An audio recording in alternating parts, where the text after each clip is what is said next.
नमस्कार, हम अफरोज। दोपहर 3 बजे के भोजपुरी समाचार में स्वागत बा। सबसे पहले प्रमुख समाचार। भूमि संबंधी समस्या समाधान आयोग खारिज विरुद्ध परल रिट पर सुनवाई हो रहा। आयोग विघटन गैर कानूनी आ संविधान विपरीत रहल दावी।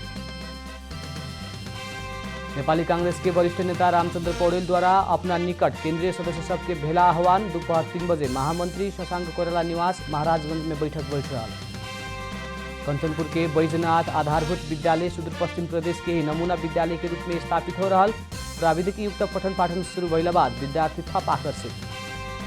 अफगानिस्तान में तालिबान द्वारा एक ही दिन 3 प्रांतीय राजधानी कब्जा। भिड़ंत के कारण हजारों सर्वसाधारण विस्थापित। प्री सीजन अंतर्गत के मैत्रीपूर्ण खेल में स्पेनिश क्लब आ इटालियन क्लब गोल रहित बराबर।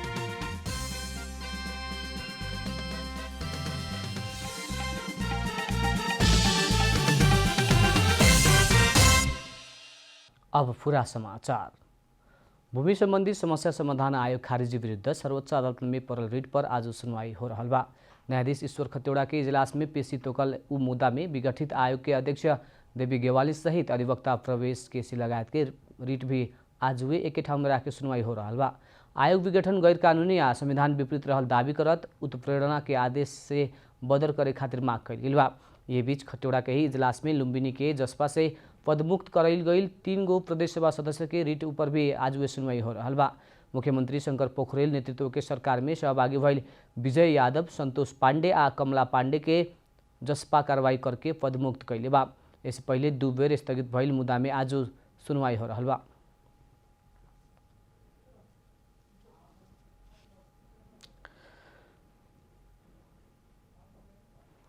सत्तारूढ़ नेपाली कांग्रेस के वरिष्ठ नेता रामचंद्र पौडेल आफ्ना निकट केंद्रीय सदस्य सबके भेला बोलाउले बानी। आज दोपहर 3 बजे महामंत्री शशांक कोइराला निवास महाराजगंज में बैठे लागल भेला बोलाउल गइल बाटे। काठमाडौँ में उपलब्ध केंद्रीय सदस्य सबके भेला बोलाउल गइल बा। क्रियाशील सदस्यता विवाद फाइनल करे ना सकला से महाधिवेशन के तालिका प्रभावित हो चुकल बा। महाधिवेशन सारे के चर्चा हो रहल समय पौडेल भेला बोलौनी है।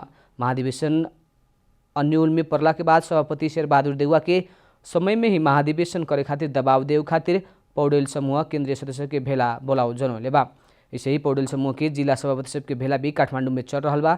भेला में करीब 40 जिला के जिला सभापति सब सहभागी भइल जनावल गइल बा। उ भेला के 14वां महाधिवेशन आ कांग्रेस में जारी विवाद सहित के विषय में छलफल करे के जनावल गइल बा। कांग्रेस आवेला साउन 28 में केंद्रीय समिति बैठक भी बोलाउले बा। कंचनपुर के लालझाड़ी गाउँपालिका में रहल बैजनाथ आधारभूत विद्यालय सुदूरपश्चिम प्रदेश के ही नमूना विद्यालय के रूप में स्थापित होते आइल बा। प्रविधि युक्त पठन पाठन शुरू भइला बाद विद्यार्थी थप आकर्षित भइल बा। कञ्चनपुरको लालझाडी गाउँपालिका वडा नम्बर 4 मा रहेको बैजनाथ आधारभूत विद्यालयमा नयाँ प्रविधि युक्त पठन पाठन सुरु भएपछि विद्यार्थीको आकर्षण बढेको छ। सबै कक्षा कोठामा डिजिटल बोर्ड हुनुका साथै अंग्रेजी माध्यमबाट पढाइ सञ्चालन भएपछि विद्यालय थप स्थापित हुँदै गएको छ। योजना मुताबिक गाउँपालिकाको 10 वर्षीय योजना अनुसार काम गर्दै जाने हो भने 5 वर्षमै सुदूरपश्चिमकै नमुना विद्यालयका रूपमा स्थापित गर्न सकिने त्यहाँ कार्यरत शिक्षक बताउँछन्।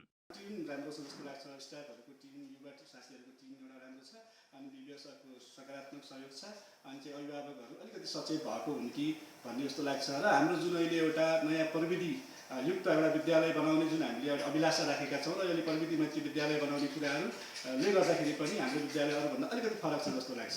विक्रम संवत 2044। भोजपुरी समाचार में अब छोड़ विश्राम।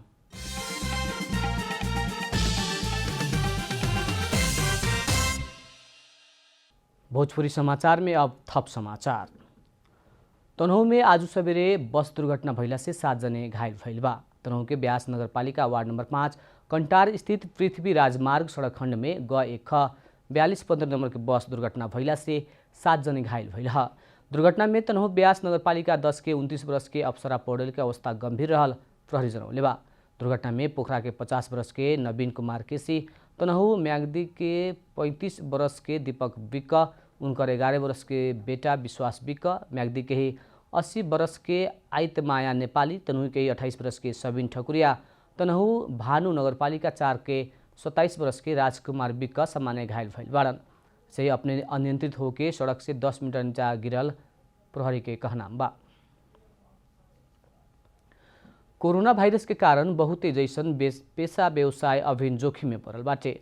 ओह मध्य एक हउए पार्टी पैलेस। निरंतर के लॉकडाउन आ बड़का जमघट होखे वाला कार्यक्रम में प्रतिबंध लगौला बाद व्यवसायी सब चरम निराशा में बाटे। ऐसे देश के करीब 7,000 व्यवसायी आ 15 अरब बराबर के लगानी जोखिम में पड़ल बा। ई नक्साल स्थित स्टार पार्टी भेन्यू हउए।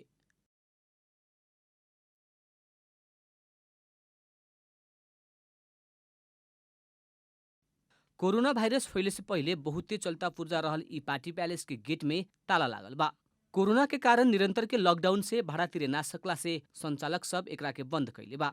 कर्मचारी व्यवस्थापन और जगह भाड़ा देवे ना सकला से बंद करे के दोसर विकल्प ना रहल व्यवसायी सबके कहनाम बा। भविष्य नि यो पार्टी प्यालेस र रेस्टुरेन्टको भविष्य पनि चाहिँ डामाडोल भइसक्यो। अब हामीले चाहिँ योभन्दा पछाडि कसरी अगाडि बढ्ने भनेर चाहिँ सोच्नुपर्ने स्थिति भइसक्यो। आन्तरिक राजस्व कर भन, घरबहाल कर भन, व्यवसाय कर भन, यसमा कुनै छुट दिएको छैन। तर 2-2 वर्ष भइसक्यो बन्द भएको। हामीले पनि कसरी चाहिँ घर भाडा तिर्ने, हामी कसरी चाहिँ सहज तरिकाले चाहिँ जिउने। राज्य के अपना सब कर बुझा के सहयोग कर रहल, लेकिन राज्य से उपेक्षा कैल व्यवसायी सबके शिकायत बा। लॉकडाउन सहज भइला पर अन्य पेशा व्यवसाय के निर्बाध चले देवेला सरकार यी व्यवसायी सबके कर्जा लगायत के अन्य सुविधा देहला पर भी अपना सबके उ सुविधा ना देहल उलो के शिकायत बा। अरू क्षेत्रहरू चाहिँ सबै लगभग खुलेको अवस्था छ र पार्टी प्लेस चाहिँ अहिले पनि खुलेको अवस्था छैन। र योभन्दा अगाडि को सरकारले बजेटमा पनि कतिपय सहुलियतका कुराहरू हस्पिटालिटी क्षेत्रलाई जस्तै होटेलहरूलाई केही कुराहरू सहुलियतका कुराहरू प्याकेजमा लिएर आयो भने पार्टी प्लेसमा अहिलेसम्म कुनै सम्बोधन गरेको पनि छैन सरकार पक्षबाट। र हामीलाई अहिले समस्या भनेको धेरैजसो पार्टी प्लेसहरू लिजमा लिएका छौँ, अक्सर सबै भाडामा लिएर चलाइएका छन्। व्यवसायी सबके ही ना एमे आश्रित कर्मचारी सबके पीडा भी कौनो कम नहीं खे। हामीले पनि सबै चिज किन्नुपर्छ। काठमाडौँमा एकदम गाह्रो छ। हामीले पनि बच्चा पाल्नुपर्छ, बच्चा पढाउनुपर्छ, आफूले खानुपर्छ। यो पार्टी नचले एकदम समस्या भइरहेछ हामीलाई पनि। सर्वसाधारण खातिर सामाजिक गतिविधि करे खातिर रोक लगावला पर भी पार्टी प्यालेस में राजनीतिक गतिविधि निर्बाध रूप में चल रहल बा। तपाईको अब हाम्रो व्यवसायलाई मात्र चाहिँ उपेक्षा गरे जस्तो भयो कि तपाईको हरेक व्यवसाय खुलिरहेछ, हरेक भइरहेछ। अब देशभर पार्टी प्यालेस और कैटरिंग व्यवसाय चला रहल करीब 7,000 व्यवसायी के समस्या ऐसन के बा।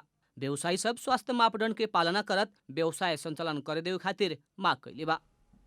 कैमरा में विष्णु थापा के साथ रूपा घिमिरे की रिपोर्ट। अब आर्थिक समाचार।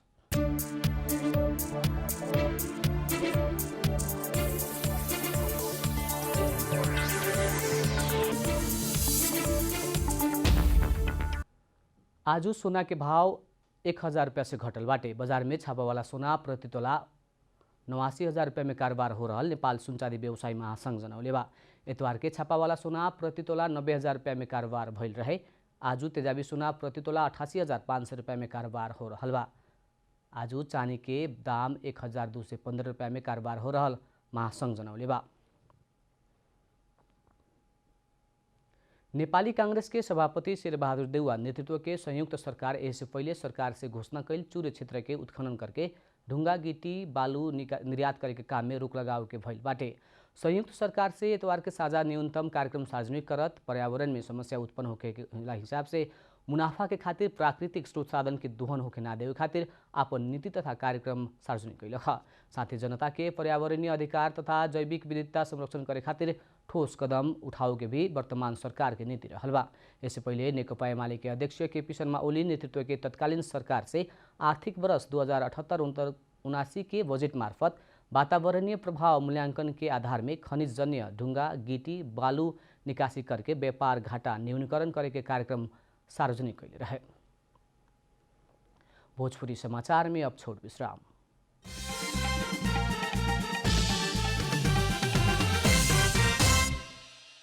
भोजपुरी समाचार में अब अंतर्राष्ट्रीय समाचार।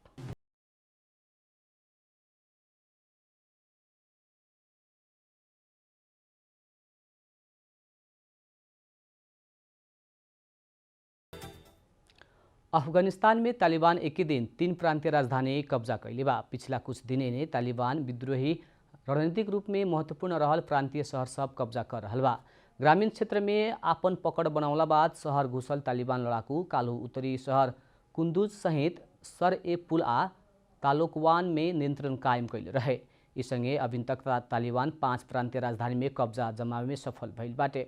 इससे पहले शनिचर के तालिबान उत्तरी क्षेत्र के जोजन राज्य के राजधानी सबरगान आ बीतल सुख के दक्षिण प्रांतीय पश्चिमी प्रांत निमरोज के राजधानी जरांज कब्जा में लेहले रहे। अभिन तक नियंत्रण में लेहल मध्ये कुंदूज रणनीतिक रूप में बहुत महत्वपूर्ण बाटे। तालिबान आ सरकारी सुरक्षा बल बीच की भिड़ंत के कारण ई बरस हजारों सर्वसाधारण विस्थापित भइल बा। बाल बालिका सहित परिवार सब विद्यालय तथा स्थानीय सार्वजनिक भवन सब में शरण ले रहल बा।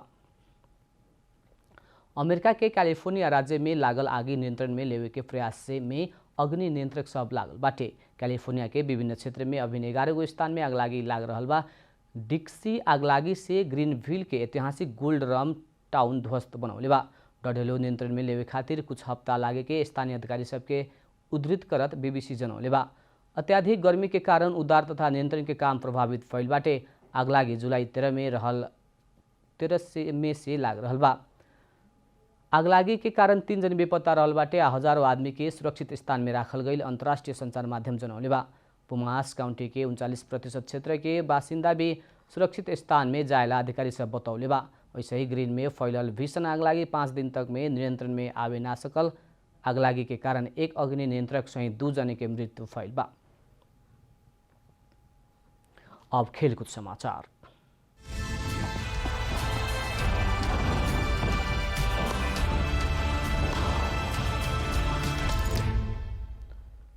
प्री सीजन अंतर्गत के मैत्रीपूर्ण खेल में स्पेनिश क्लब रियल मैड्रिड आ इटालियन क्लब एसी मिलान बराबरी में रुकल बाटे।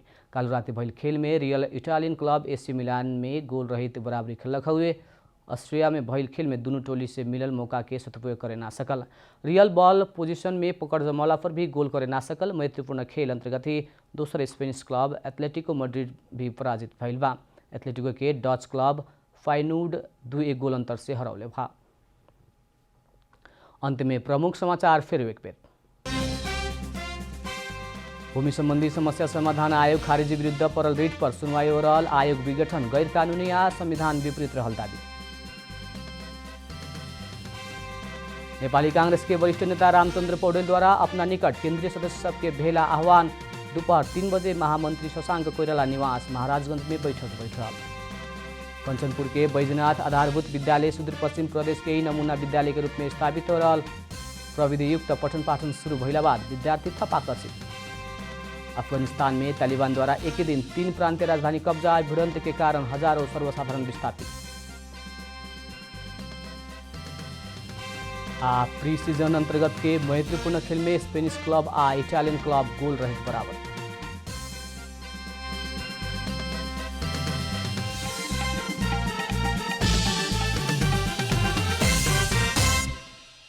भोजपुरी समाचार अभी खातिर इतना ही। जनता द्वारा जनता खातिर प्रसारित जनता टेलीविजन के कार्यक्रम सब यूट्यूब, ट्विटर, फेसबुक और हमने के वेबसाइट जनतासमाचार.com में भी पढ़ा देख सकत बानी।